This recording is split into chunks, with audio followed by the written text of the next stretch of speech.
il y a plus c'est complexe. Du coup, c'est pas, ils font les choses comme ils veulent, sans une pensée africaine ou française. Ils font les choses comme ils sont.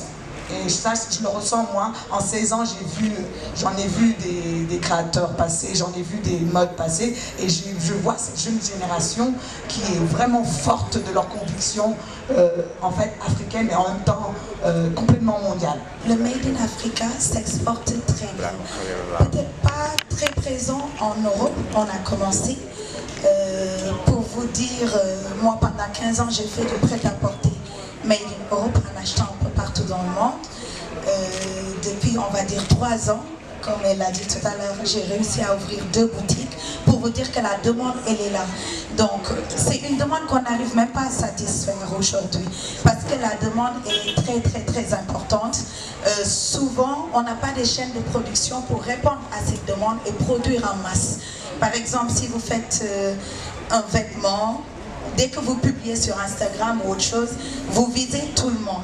Donc, dès que les gens demandent, c'est la production qui suit.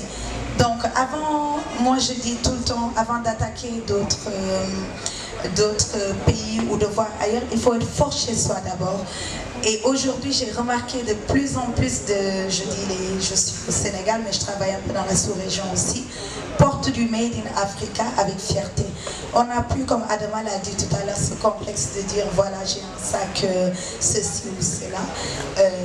Que ça soit en matière de chaussures, en matière de sacs, en matière de coiffure comme de vêtements. Les jeunes designers et créateurs, on met la qualité maintenant pour avoir ça.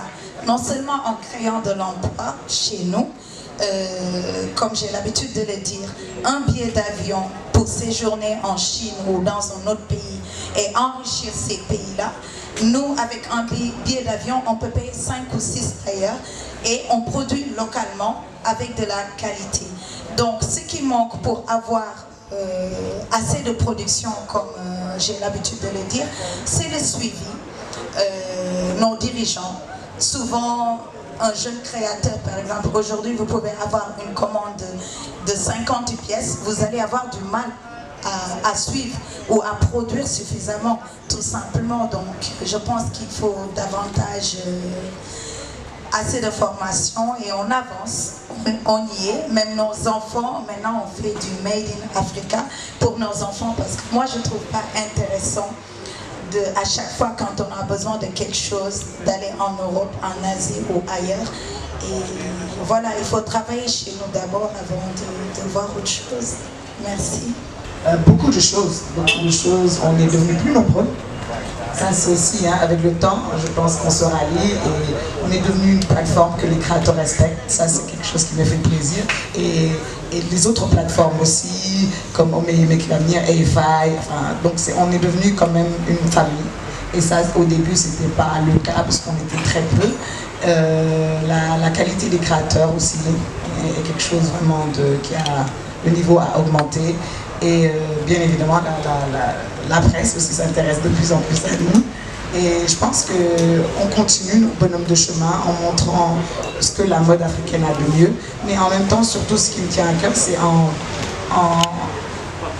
en sautant les barrières, comme tu dis, en avançant coûte que coûte, malgré tout. Voilà, show must go on. Il y a des problèmes, mais on avance et c'est comme ça. Et je pense que c'est l'Afrique strong, l'Afrique qui ne lâche rien qu'on veut montrer.